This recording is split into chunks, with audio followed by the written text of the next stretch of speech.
जय हिंद दोस्तों, कैसे आप सभी लोग। और आपका जो एग्ज़ाम होने वाला है, अभी हमने बात किया था 18 तारीख को, यानी 18 मार्च को आपका पेपर है सोशल साइंस का। उस सोशल साइंस के पेपर को हम लेके आए हुए हैं, जो कि गोवा बोर्ड का है, किसी अदर बोर्ड का पेपर नहीं है। ये केवल गोवा बोर्ड के बच्चों के लिए है, क्योंकि सीबीएसई बोर्ड का पेपर ऑलमोस्ट ख़त्म हो चुका है। अभी हम जिस स्टेट में हैं वो स्टेट का नाम है गोवा।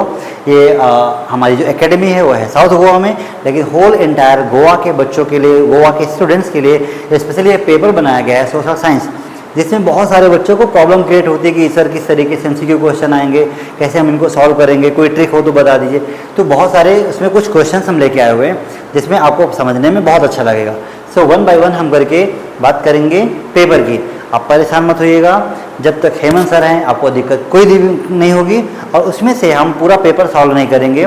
हमारे पर डे जितने भी वीडियो बनेंगे 15 से 20 मिनट से ज़्यादा हम वीडियो नहीं बनाएंगे, ताकि आप आराम से देख भी सको, उसको अच्छे से लिख के प्रैक्टिस भी कर सको और एग्जाम में आप अच्छे से करके आ पाओ। हम बात करते हैं, जैसे क्वेश्चन आंसर दिया हुआ है, हमेशा पढ़ते हो गॉड ग्लोरी गोल्ड के लिए। जब भी आप कभी हिस्ट्री पढ़ोगे तो ये क्वेश्चन आपको हमेशा 101% मिलना ही मिलना है, क्योंकि इस क्वेश्चन में हम जब भी स्टडी करते हैं तो इसमें हम ये देखते हैं कि कितनी सारी चीज़ें ऐसी होती हैं जिनको हम अच्छी तरीके से समझ सकें।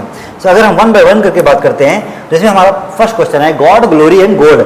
अगर गॉड ग्लोरी गोल्ड के लिए हम बात करेंगे तो गॉड भी दिया है, ग्लोरी भी दिया है और गोल्ड भी दिया है, यानी जी जी जी, यानी कि जी की पावर 3 क्या है, हमारी हिस्ट्री है। उस हिस्ट्री में हम चीज़ों को पढ़ते हैं जिससे हम चीज़ों को अच्छे से समझ सकें। तो god glory gold were the 3 main aims किस कंट्री से लिए गए थे, जैसे स्पेन है, इंग्लैंड है, फ्रांस है या पुर्तगाल है।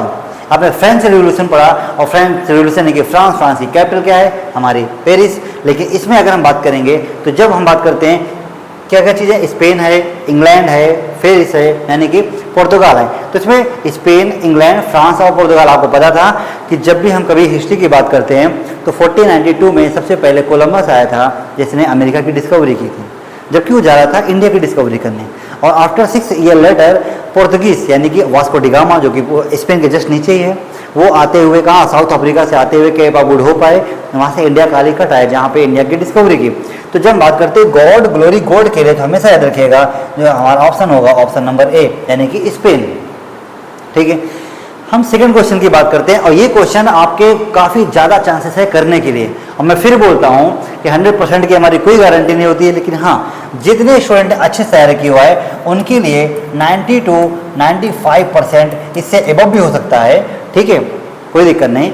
जिन्होंने साल भर अच्छे से तैयारी की है उनके लिए 90 to 95%, और जिन्होंने तैयारी नहीं की है, सही से तैयारी नहीं कर पाए हैं, उनके लिए अगर ये पेपर करते हैं तो अप्रॉक्सीमेटली 75 to 80% आराम से वो लेके आ सकते हैं, ताकि उन्हें किसी भी एग्जाम में परसेंटेज की वैल्यू नहीं होती है।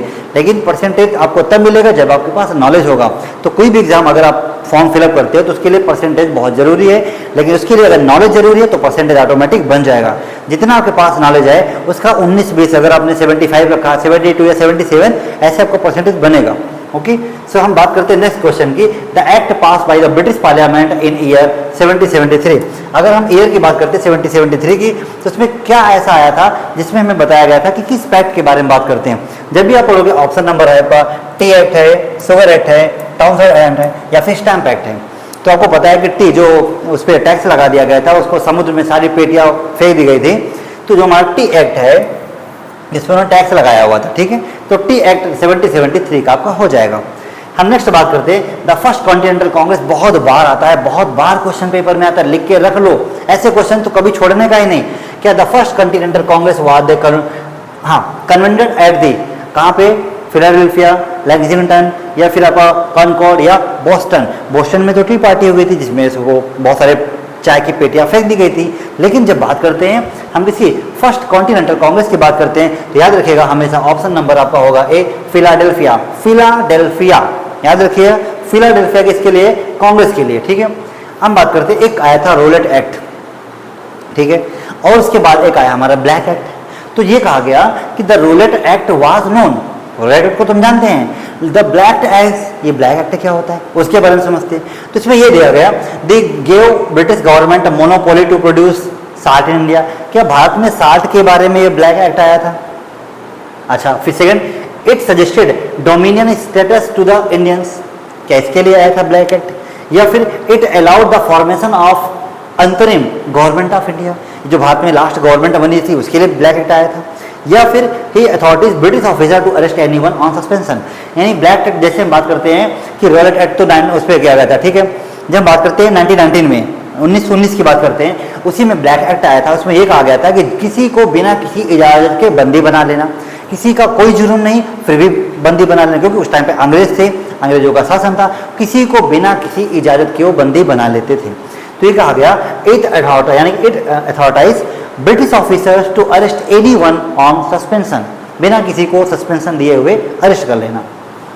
अब एक आता है असेशन ओरिजिन, ए और आर। जो ए हमारा ऑप्शन है उसमें कहा गया द जियोग्राफिकल डिस्कवरी है establish superiority of the west over the east. बात तो सही है, आखिरकार हमारा ईस्ट इंडिया कंपनी क्यों कहा गया? इसको वेस्ट इंडिया कंपनी भी कह सकते थे, नहीं, क्योंकि अगर हम जीरो लाइन से देखें यानी ग्रीनविच मीडियन टाइम GMT, अगर हम बात करें GMT की, GMT जहाँ से ऊपर चलता है 0 डिग्री चलता है, 0 डिग्री से लेके पूरा नीचे तक, जहाँ से ग्रीनविच मेरिडियन टाइम, इसका फुल फॉर्म है ग्रीनविच मेरिडियन टाइम, जहाँ से हम इंटरनेशनल जो भी तिथि डेट लाइन करते हैं वहाँ से अगर हम बात करेंगे तो ध्यान दीजिए, इसके पीछे जैसे मान लीजिए एक अर्थ बना हुआ है, अर्थ का ये आपका हो गया ईस्टर्न हेमिस्फीयर, और अर्थ के पीछे साइड फर्टिलाइजर साइड हो गया वेस्टर्न हेमिस्फीयर, ठीक है। एक हमने अर्थ और बनाया। अगर हम बात करेंगे ऊपर साइड में नॉर्थ पोल है, नॉर्दर्न हेमिस्फीयर, और नीचे साइड बात करेंगे सदर्न हेमिस्फीयर है, जिसे कहते हैं साउथ पोल, सदर्न हेमिस्फीयर। तो ऊपर नीचे करेंगे नॉर्दर्न साउदर्न, अगर ऐसे करेंगे ईस्टर्न और वेस्टर्न। तो जब भी हम बात करते हैं यहाँ पे हमारा इंग्लैंड है, और इंग्लैंड में यहीं पे हमारा स्पेन है, यहाँ पे पुर्तगाल है, अगर ऐसे बात करेंगे तो ये आपका हो जाएगा Africa, north America, south America. तो यानी ये जो पूरा वेस्ट है वेस्ट कंट्री, और ईस्ट में हमारे इंडिया है, ईस्ट में हमारे इंडिया जो कि हमारा इंडियन है, तो ये हो जाएगा हमारा ईस्ट इंडिया। तो ईस्ट साइड में इंडिया में कंपनी, ईस्ट इंडिया कंपनी, हम उस पर नहीं आएंगे, हम इस पर आएंगे, क्योंकि जब जियोग्राफिकल डिस्कवरी क्यों हुई थी, ताकि वो जा सके हर जगह पे।